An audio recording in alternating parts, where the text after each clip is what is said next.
지금까지 KBS 뉴스광장을 1TV와 동시에 들으셨습니다.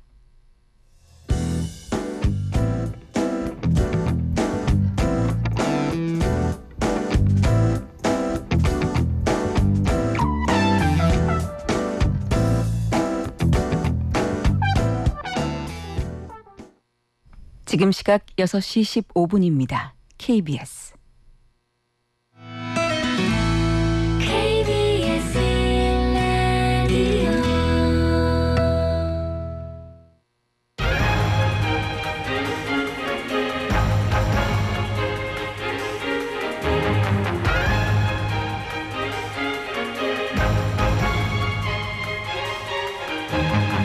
오늘 아침 일라디오.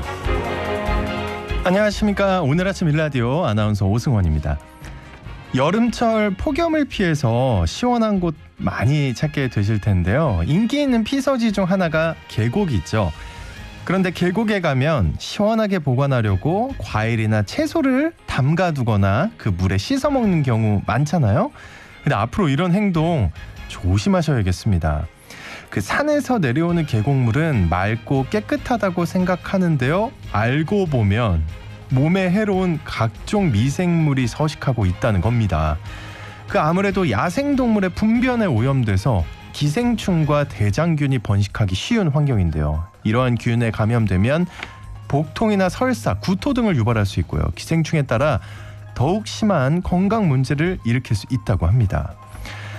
그리고 수박을 자른 후에 랩을 보통 많이 씌워두는데 이것도 좀 조심해야 한다고 합니다.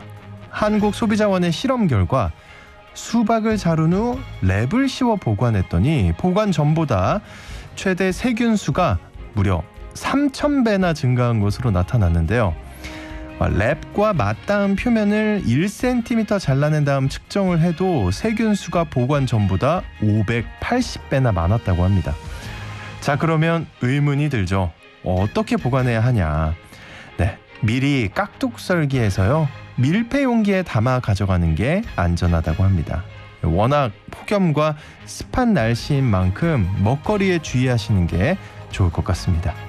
6월 29일 토요일 오늘 아침 일라디오 출발합니다.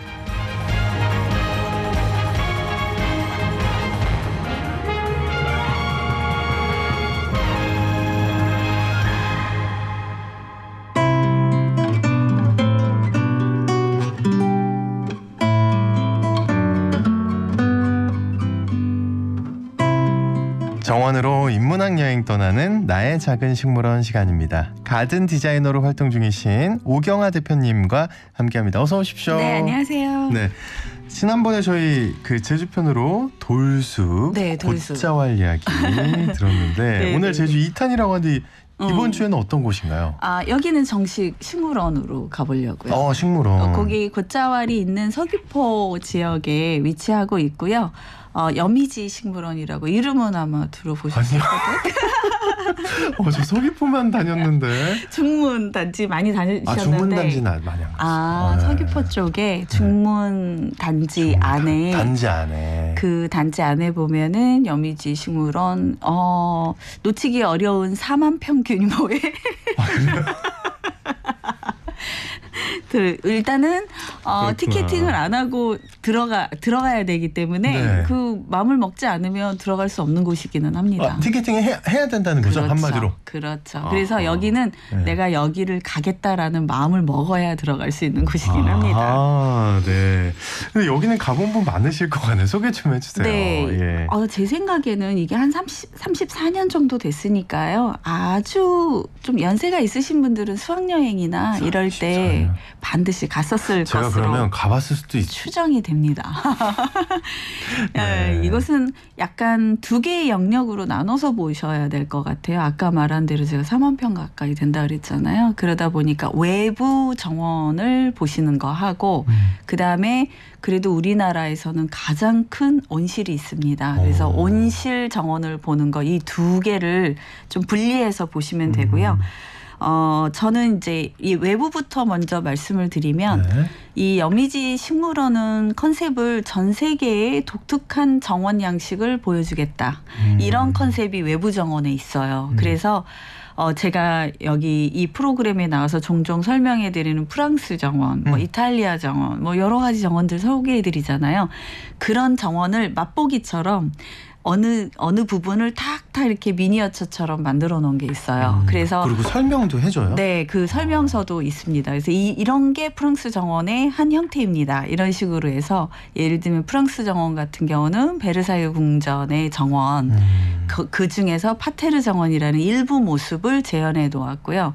또 예를 들면 또 이탈리아 정원 같은 경우는 일반인들은 되게 가기 어려운 곳이기는 해요. 빌라데스테라고 해서 나중에 제가 여기는 한 번 더 소개를 해드리고 싶은데요.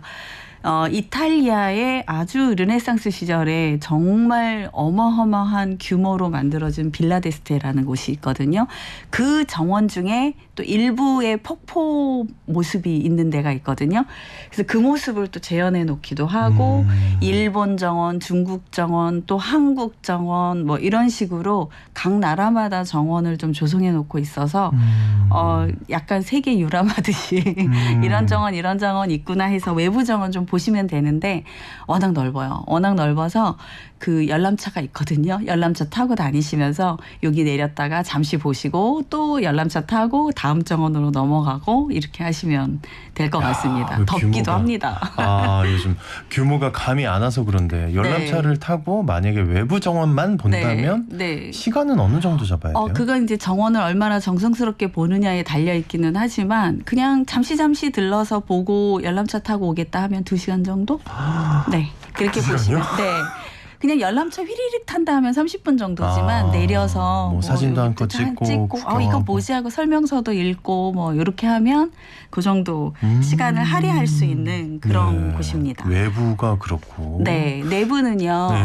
온실이 아마도 많은 분들이 온실만 다녀오실 가능성도 꽤 있어요. 왜냐하면 온실 자체가 워낙 넓고 온실 내부도 사실은 5-6개 동으로 한 4-5개 동으로 나눠져 있어요. 테마가. 그래서 그중에는 예를 들면 열대 과일관이라는 게 있거든요. 우리도 이제는 열대 과일을 많이 먹어요. 그쵸. 처음에 저 중고등학교 들어갔을 때 바나나가 처음으로 우리나라에 들어왔었어요. 그래서 세상에 이런 과일을 우리가 그때는 바나나 가격이 어마어마했거든요. 얼마나 했어요? 굉장히 비쌌어요. 다른 과일하고는 비교가 안 될 정도로 비싸서 바나나 먹는다 그러면 저 집은 굉장히 사는 집이다. 부자구나. 네, 그럴 정도였는데 바나나라는 열매를 우리가 너무나 자주 지금은 흔하게 저렴하게 먹고 그쵸. 있지만 바나나 열매를 보신 적, 나무를 정작 보신 적은 별로 없잖아요.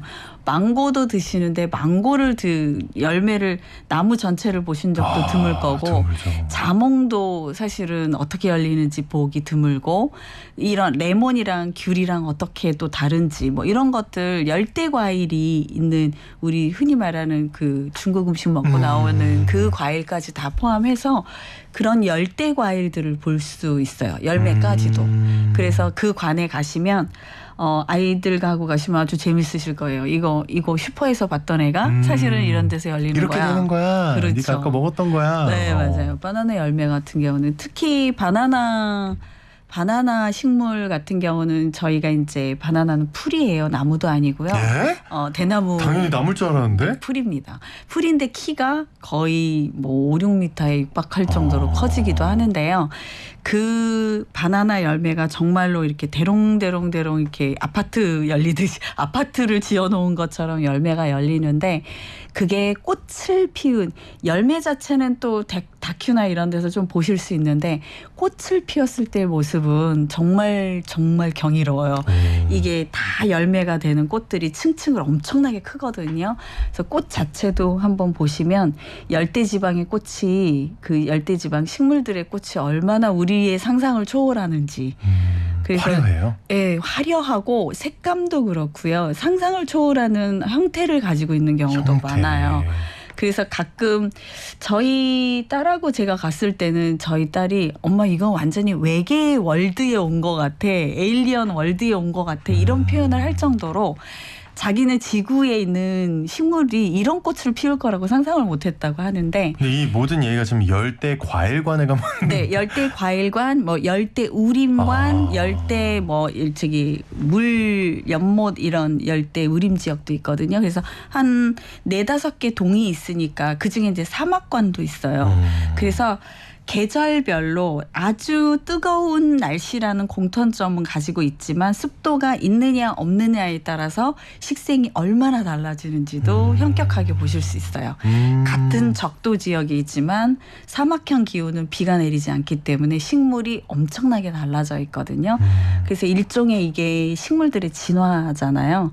저희가 우리 지구가 한 46억 년 됐다고 해요. 과학적으로는.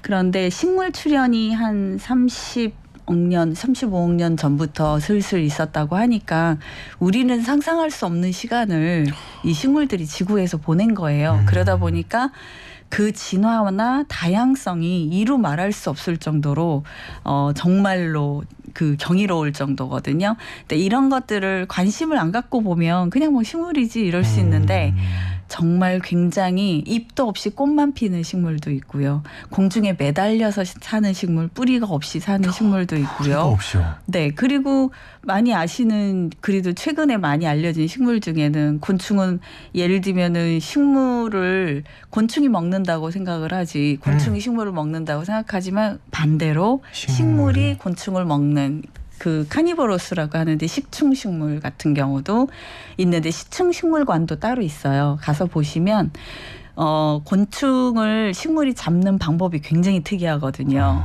예를 들면은 주머니 같은 걸 만들어서 비가 오면 물을 채워놓은 다음에 미끄러져 들어가면 다시는 못 나오고 익사시키는 거죠. 익사시켜서 그러는 경우 그런 주머니 타입도 있고 캐스테네치처럼 뭔가가 들어오면 굉장히 빠르게 딱 쳐가지고 그렇게 빨라요? 네. 식물이? 네. 확 잡아서 이렇게 캐스터네치 오므리듯이 그렇게 오므리는 것도 있고 아니면 끈끈한 어떤 액체를 몸에서 뿜어가지고 들은 적이 있는데. 딱 잡으면 이제 말리는 거죠. 끈끈하니까 나가지를 못하고 저희 팔이 잡는 것처럼. 그런 다양한 식물들의 진화력 그리고 우리 인간은 되게 그거에 비하면 너무 단순한 거예요. 여성, 남성 뭐 예를 들면 황인종 뭐 이렇게 색깔의 차이만 있지 그다를 이렇게 큰 변화가 없는데 반해서 식물은 정말로 다양한데 이 여미지 식물원의 온실관을 가시면 네. 비교적 시원하게 여름이 됐다. 여름이든 겨울이든 1년 내내 이런 열대 식물들 우리나라에서는 정말 보기 힘든 식물들이거든요. 그래서 이런 식물들도 관상을 하실 수 있는 곳입니다. 이야 재밌겠네요. 그냥 말씀만 들어도 저는 또 여행한 것 같은 네. 생각이 듭니다. 저는 이 코너가 네. 식물 코너가 아닌 것 같아요. 여행 코너 같아요. 여행 네, 코너. 맞아요.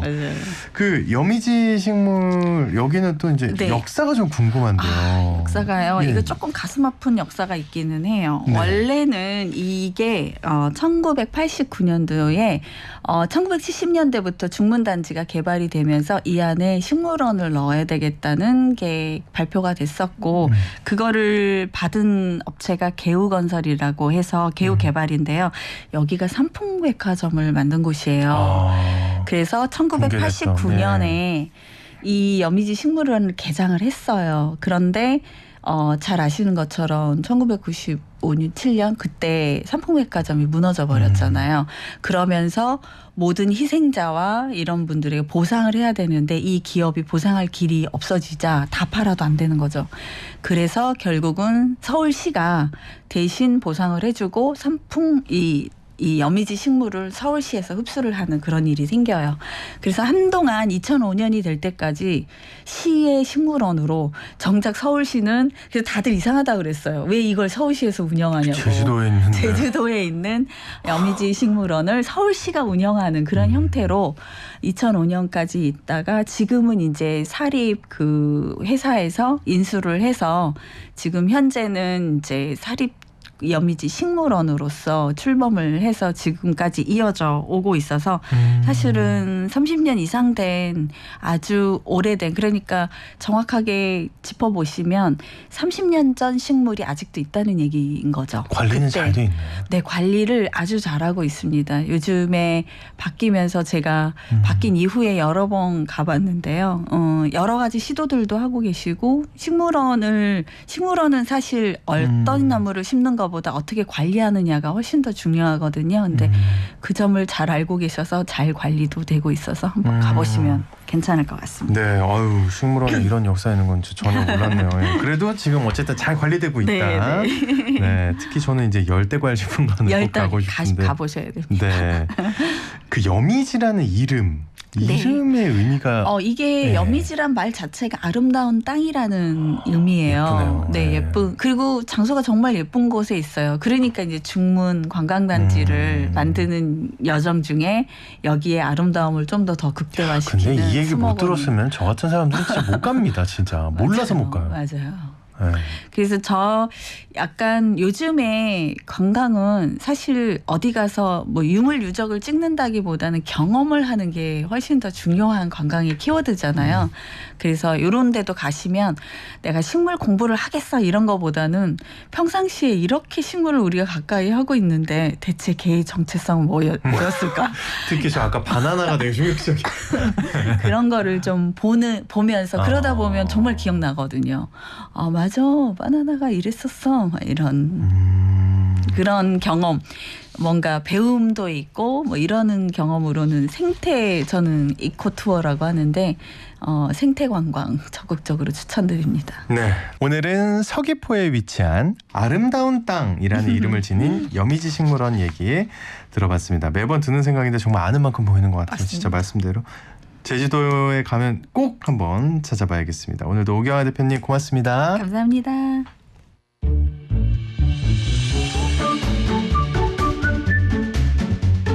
아침을 여는 기분 좋은 습관. KBS 오늘 아침 1라디오.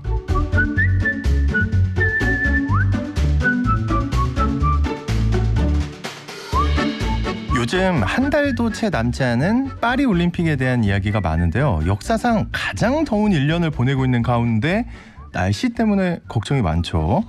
이 파리 올림픽 조직위원회는요, 친환경 올림픽을 지향하고 있습니다만 이 또한 녹록지 않다고 하는데요. 오늘 늘 푸른 지구 시간, 파리 친환경 올림픽이 성공할지에 대해서 한번 얘기해보는 시간 갖도록 하겠습니다. 환경 저널리스트 남종영님과 함께합니다. 어서 오십시오. 네, 안녕하세요. 우선 날씨 얘기부터 해야 될 것 같은데요. 완전 여름에, 아주 무더운 여름에 올림픽이 열려요? 예, 7월 26일부터 8월 11일까지 프랑스 파리에서 열리는데 1년 중 가장 더운 때죠, 이때가. 예.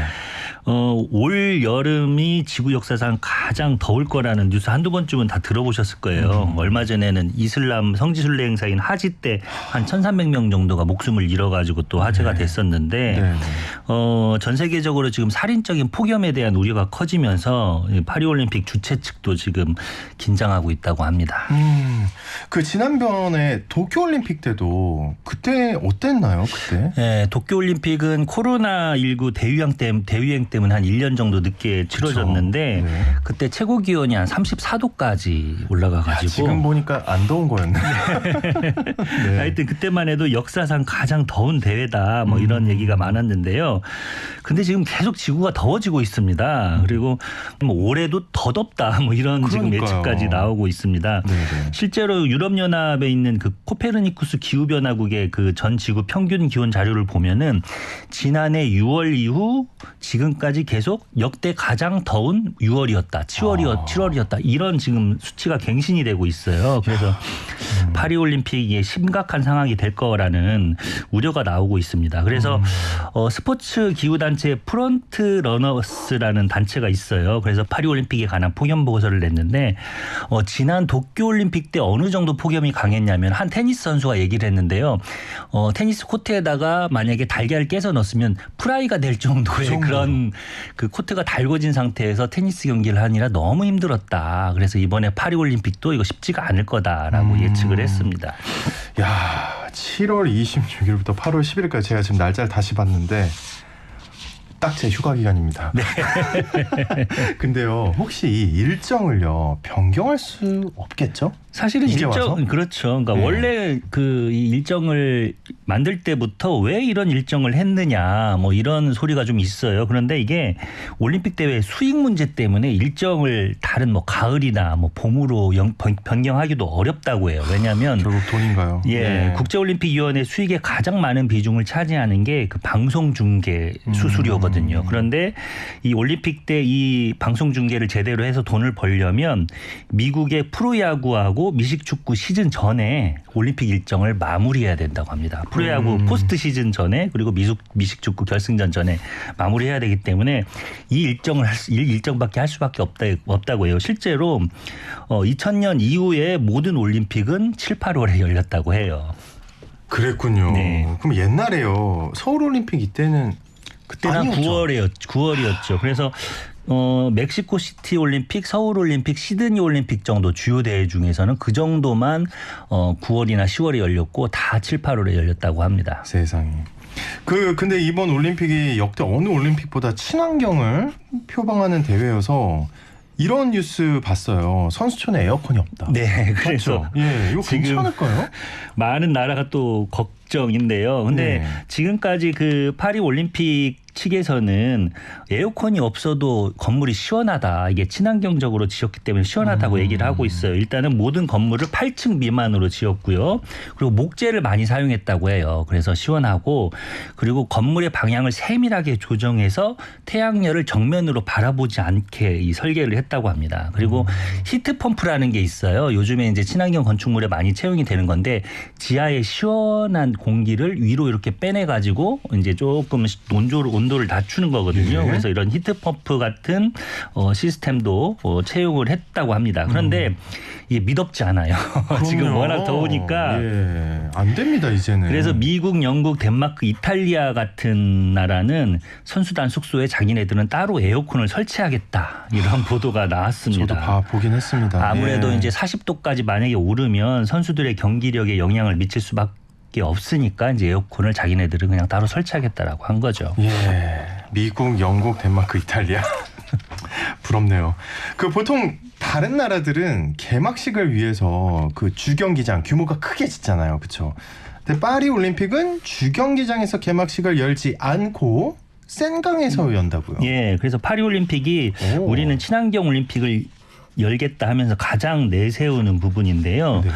파리 올림픽은 기념비적인 건설보다는 지속 가능성을 이제 주요 유산으로 남기겠다고 한 상태입니다. 그래서 올림픽에 쓰여질 경기장의 95%는 이미 존재하는 시설이라고 해요. 그래서 그건 너무 좋은데요. 새로 짓는 건 한 5% 정도인데 이것도 대회 후에 재활용을 위해서 철거에 용이하도록 설계했다고 합니다. 사실 이 신규 건설을 최소화하는 이유는 뭐 콘크리트를 만드는데 그리고 철강을 만드는데 그 이산화탄소가 많이 발생을 하거든요. 그래서 또 일단 지으면 또 이게 충분히 뭐 사용이 안 되고 예. 또 버려지게 되고요. 예. 우리 평창 경기장 보세요. 예, 그렇습니다. 예. 가리왕산을 그때 이제 거의 구규림에 해당하는 숲을 이제 훼손하면서 지금 만들었는데 지금 사실 제대로 이용이 되지 않고 있죠. 그러니까요. 예. 근데 이제 이번 파리 올림픽은 아예 주경기장도 안 지어요. 안 짓고 센강, 파리 중심을 흐르는 너무 센강에서 좋은데요? 예. 이제 개막식을 열겠다는 건데 각국 선수단이 센강 위에서 100여 척의 유람선을 타고 이렇게 들어온다고 해요. 그리고 센강변 한 6km 정도를 따라가지고 30만 명이 관람할 수 있는 대형 관람석을 설치한다고 합니다. 그래서 아마 이 개막식은 아주 볼만할 것 같습니다. 그러니까 전 지금 말씀만 들어도 소름이 돋거든요. 너무 멋있을 것 같아가지고.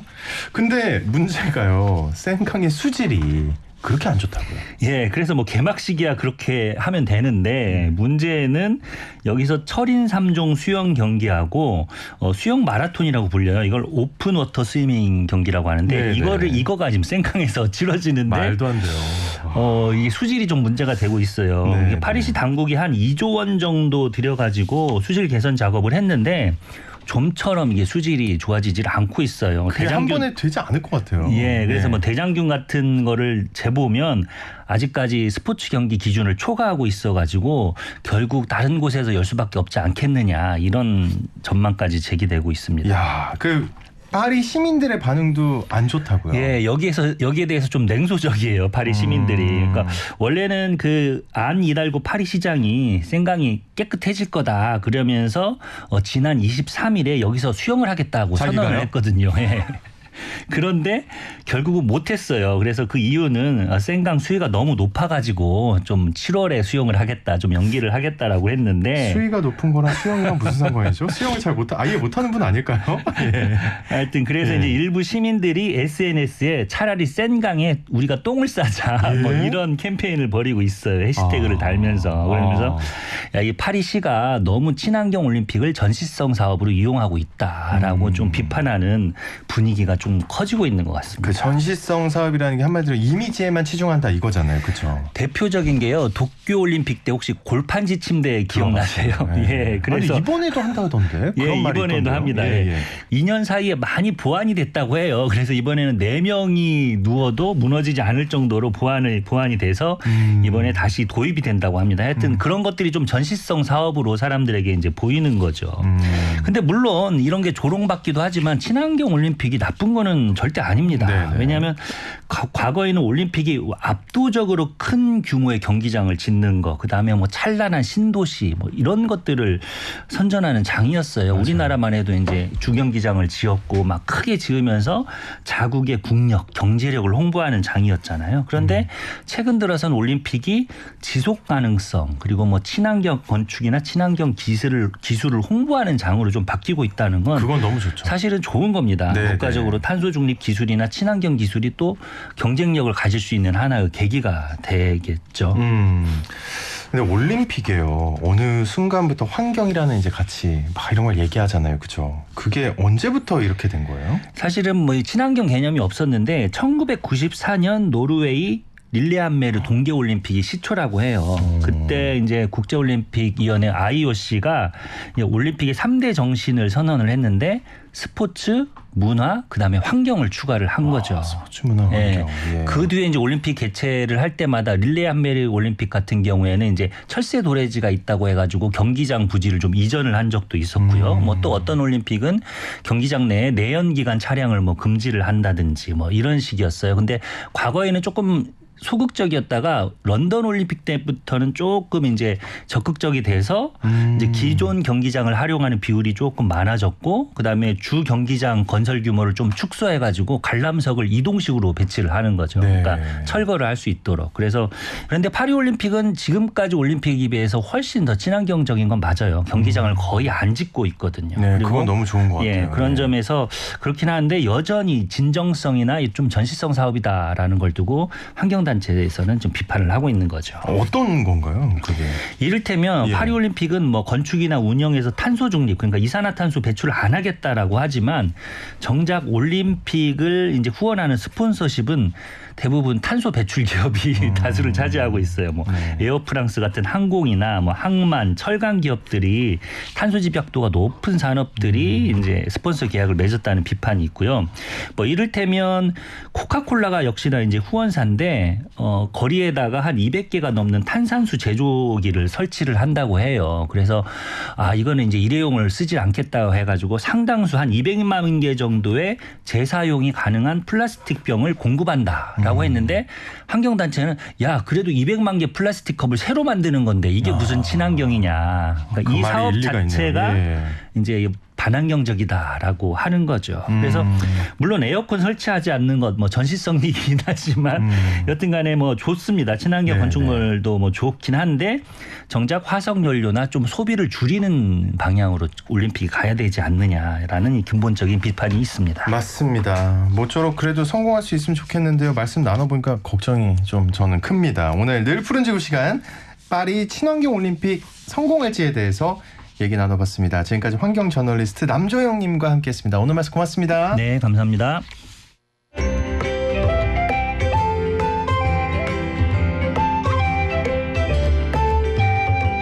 상쾌한 하루의 시작.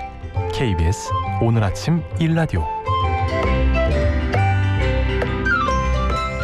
고요한 명상을 통해 삶에 대한 지혜를 찾는 시간입니다. 명상의 지혜, 오늘도 명상 요가 전문가 원정혜 선생님과 함께합니다. 어서 오십시오. 안녕하세요. 네, 오늘 어떤 얘기 해보나요? 오늘은요 방아쇠 증후군, 손목 터널 증후군 똑같은 이름인데 아 그래요? 네, 이렇게도 터널 증후군은 부르고. 많이 들어봤는데 네네 이렇게도 부르고 저렇게도 부르는데 오아나운서님 손목은 안녕하십니까? 손목이 제가 요즘 좀 게임을 많이 해가지고 네네. 게임 패드를 좀 오래 주니까 네. 하고 나서 약간 손목에 뚜둑 소리가 나는 것 같기도 하고 그럴 때가 있거든요. 그러면 이거 안 좋은 거군요. 초기 증상입니다. 아. 소리가 나면 네네 방아쇠 증후군이라고 하는 게 딸깍 소리가 나기 때문에 방아쇠 증후군이라고 해요. 딸깍이요? 예, 손목을 움직일 때 지금 말씀하신 것처럼 약간 또독또독 소리가 예, 난다거나 맞아요. 예. 뚜둑뚜둑 소리가 나는 거. 손목을 이렇게 바깥으로 좀 이렇게 스트레칭을 하면 네. 뚝 소리가 나요. 아 그러면 여기서는 초기 증상이라고.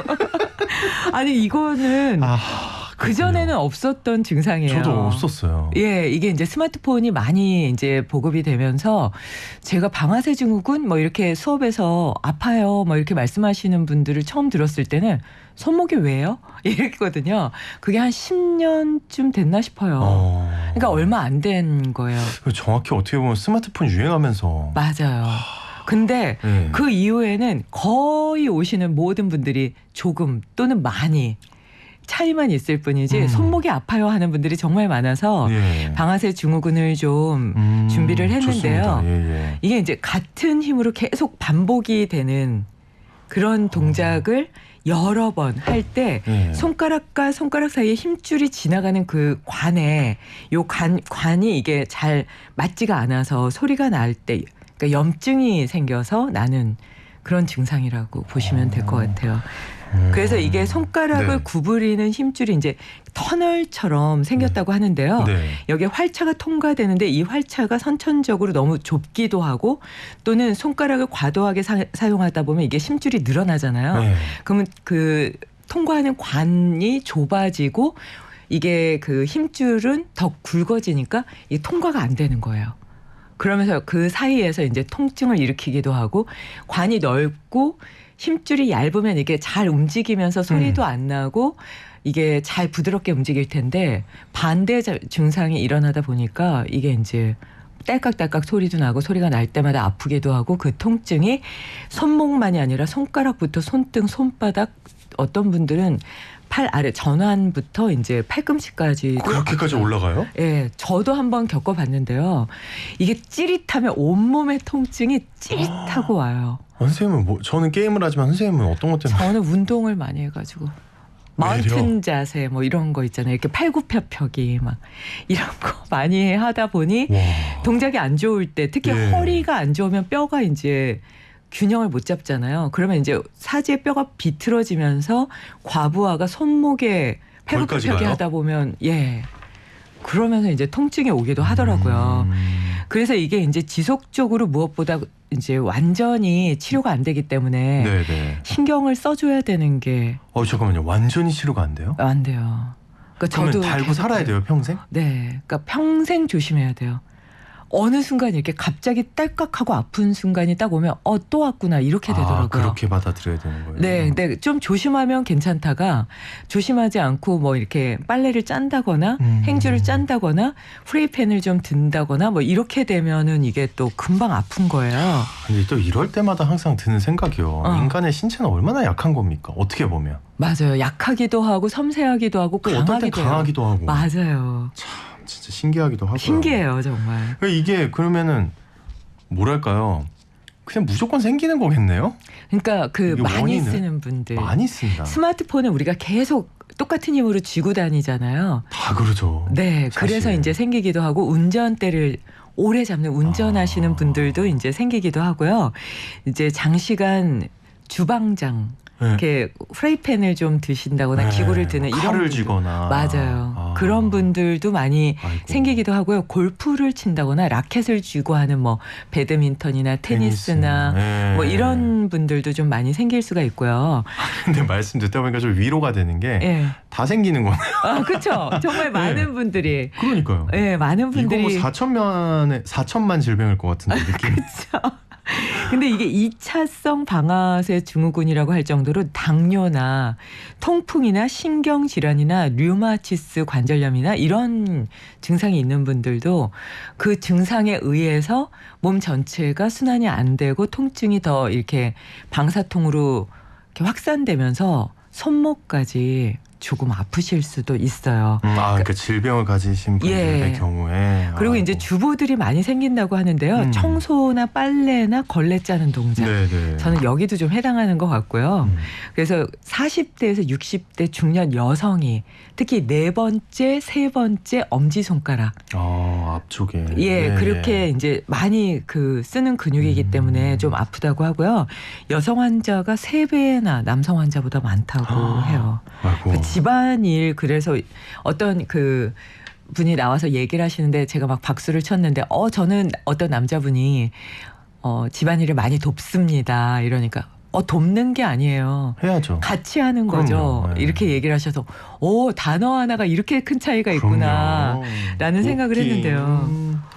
일단 뭐 대부분이 가지고 있을 거라고 이제 생각이 들어요. 네네. 예. 이거 어떻게 근데 좀 이렇게 이미 가지고 있으니까 예방은 아닐 것 같은데. 예방을 할 수는 있어요. 할 이미 다 수는 있는데 일단 예방 방법을 알려주세요. 일단 예. 나는 이 증상이 심하지 않은 것 같다 했을 때도 도움이 되는 거죠. 네네. 예방이라고는 하지만. 맞아요. 예. 우리 오하나운서님 말씀하신 것처럼 손가락에서 딸깍딸깍 소리가 들린다 그러면 나 이제 좀 주의해야 되겠다 이렇게 생각하시는 게 중요할 것 같고요. 네.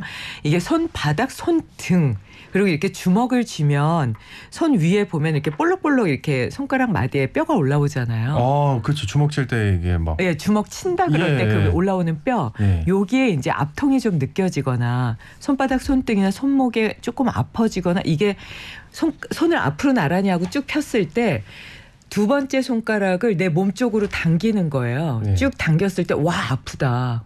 그리고 엄지 손가락을 쭉 당겼을 때 아프다. 그다음에 세 번째, 네 번째 손가락을 당겼을 때 와 손바닥, 손등이 아프고 세 번째 좀 아파요. 예. 그래 지금 오하나운서님처럼 인상을 쓰신다거나 이러면 나 증후군 예방해야 번째 되겠네. 약간 세네 번째가 아프네요. 좀. 예, 이렇게 생각하시고 휴식을 취할 때마다 손을 쥐었다 폈다 하는 게 굉장히 쥐었다 폈다. 중요해요. 그때 팔을 펴야 되나요? 아니면 굽혀도 되나요? 팔을 좀 펴는 게 펴고 좋고요. 주먹을 쥐었다 펴는 게 좋은데요. 이 쥐었다 펴는 것만 해도 방아쇠 증후군이 예방이 된다. 그래서 제가 이제 여러 가지로 그럼 쥐었다 펴는 게 어떤 효과가 있는지를 그러게요. 정신, 심리, 요가까지도 예? 다 정리를 해봤는데요. 예. 요가에서는 주먹을 쥐고 하는 명상법이 있어요. 분노에 묻으라라고 해요. 분노가 막 올라오는데 명상할 때 잘 안 될 때 주먹을 쥐래요. 주먹을 쥐면 분노가 좀 사라질 수 있다고 보고요. 그리고 쫙 외려 펴는 화날 동작. 때 막 주먹 쥐고 와 이러지 않나요? 네, 맞아요. 근데 명상을 할 때 주먹을 쥐고. 예, 주먹을 쥐는 게 좋대요. 근데 그걸 뇌과학에서 어떻게 풀었냐면요. 주먹을 꽉 쥐게 해보니까 주먹을 쥘 때 전두엽이 움직이면서 뇌 기능이 활성화되고 뇌가 젊어지는 거예요. 그리고 감정을 고요하게 하는 힘이 생긴다는 거예요. 주먹을 줘야 되겠네요. 네, 그래서 심리학이나 정신분석에서는 감정 조절이 어렵거나 뇌 기능이 저하된다고 느끼면 주먹을 쥐었다 펴는 걸 많이 하라 그러는데요.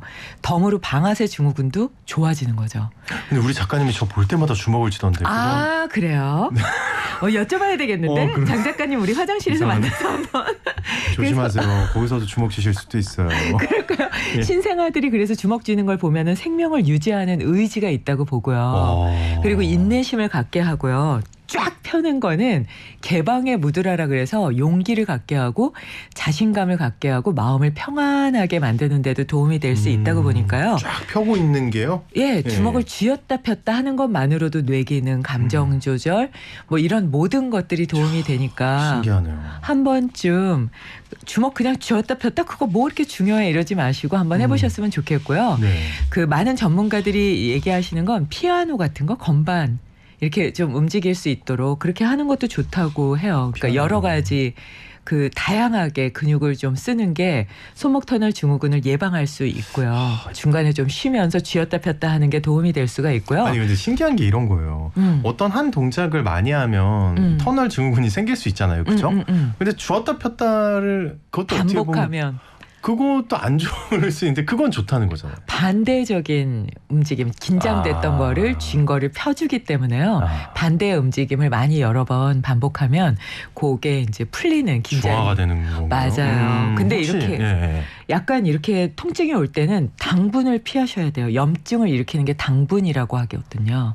당분을 좀 피하는 게 무엇보다 중요하고요. 담배, 술, 인스턴트 음식을 좀 피하시고 계절식을 하시면서 야식을 피하고 11시 이전에 주무시는 게 도움이 제일 되고요. 못하는 것들만 나와 있네요. 예. 네. 그리고 이제 337 박수 제가 소리 들으면 하나 둘 셋 하나 둘 셋 하나 둘 셋 넷 다섯 여섯 일곱 여덟 이렇게 치는 이것도 리듬을 맞추면서 손바닥의 긴장을 풀어서 예, 이게 터널 증후군에 도움이 된다고 하는데요. 배꼽하고 명치 사이에 팔을 X자로 만들어서 가져가고 윗팔이 2톤이라고 생각하고 아랫팔로 그 팔을 버티면서 저항 운동을 해요.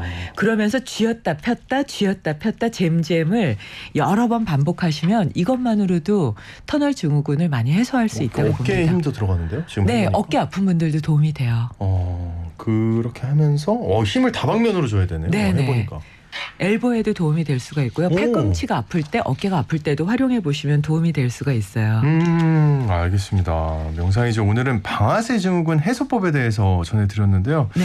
하여튼 이것만 생각하셔도 될 것 같아요. 주먹 쥐었다 폈다. 네네. 주먹 그렇죠. 쥐었다 폈다만 쉽게. 하셔도 좋아요. 예. 네. 알겠습니다. 지금까지 명상 요가 전문가 원정혜 선생님과 함께했습니다. 오늘 말씀 고맙습니다. 감사합니다.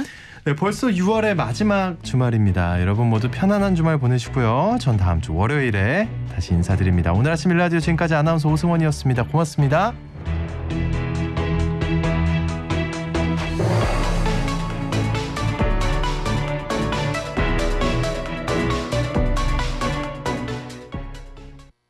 일 년에 한 번 이상 농지를 경운하고 용배수로를 정비하여 농지의 기능 유지에 최선을 다하는 우리의 청년들. 영농이 불가능한 폐경지를 제외하고 직불금을 신청하는 우리의 할머니 할아버지, 영농 폐기물 분리수거, 영농 기록을 작성하는 우리의 부모님. 이분들은 농업 농촌의 공익 기능을 증진하는 대한민국 농업인입니다. 공익직불제 준수사항 이행 점검이 6월부터 9월까지 진행되며 이행하지 않은 경우 직불금이 감액될 수 있습니다. 자세한 사항은 읍면 동사무소 또는 농가련 사무소에 문의하시기 바랍니다. 본 캠페인은 농림축산식품부와 국립농산물품질관리원이 함께합니다.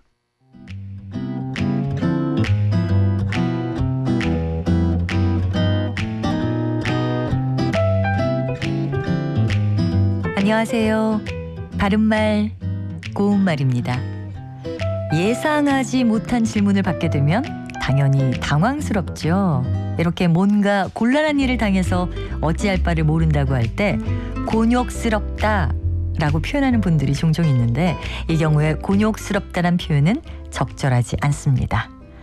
곤욕이란 단어는요, 심한 모욕 또는 참기 힘든 일을 뜻하기 때문에 일반적으로 곤욕을 치르다, 곤욕을 겪다와 같이 사용합니다. 예를 들어 그 가수는 엉뚱한 구설로 곤욕을 치렀다 같이 말이죠. 곤욕스럽다란 표현은 나를 싫어하는 사람과 함께 식사하기가 얼마나 곤욕스러운지 말로 표현하기 힘들다처럼 쓰는 게 자연스럽습니다. 이 곤욕과 비슷한 형태 단어로 곤혹과 고역이 있는데요. 이 표현들을 뒤섞어 쓰다 보면 맞지 않는 표현이 나올 수도 있습니다. 먼저 곤혹은 곤란한 일을 당하여 어찌할 바를 모름이란 뜻이고요. 흔히 곤혹하다, 곤혹스럽다, 곤혹을 느끼다와 같이 씁니다.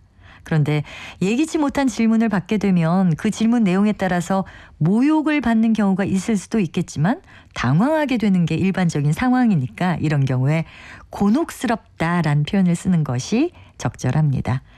그리고 고역은 몹시 힘들고 고되어 견디기 어려운 일을 뜻하고요. 주로 고욕을 치르다, 고역을 겪다, 고역을 당하다 같이 씁니다. 오늘은 곤욕, 곤혹, 고역에 대해서 알아봤습니다. 바른말 고운말 아나운서 변희영이었습니다.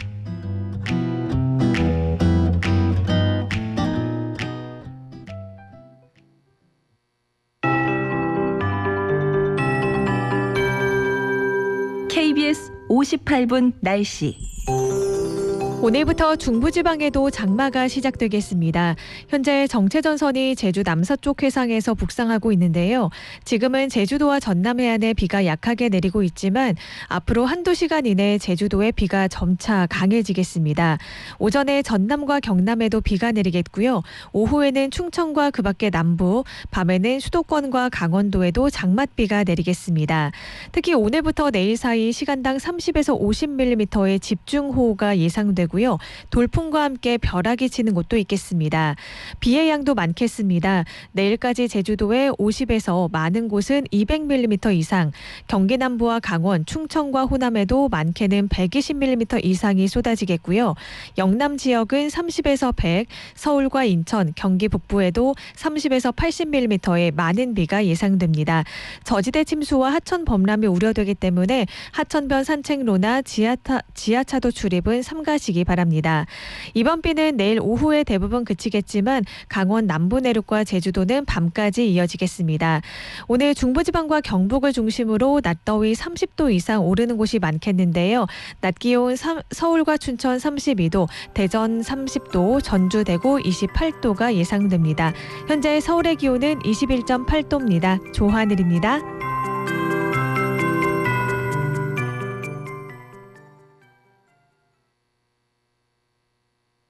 정성을 다하는 국민의 방송 KBS가 7시를 알려드립니다. AM 711kHz, FM 97.3MHz, KBS 1라디오입니다. HLKA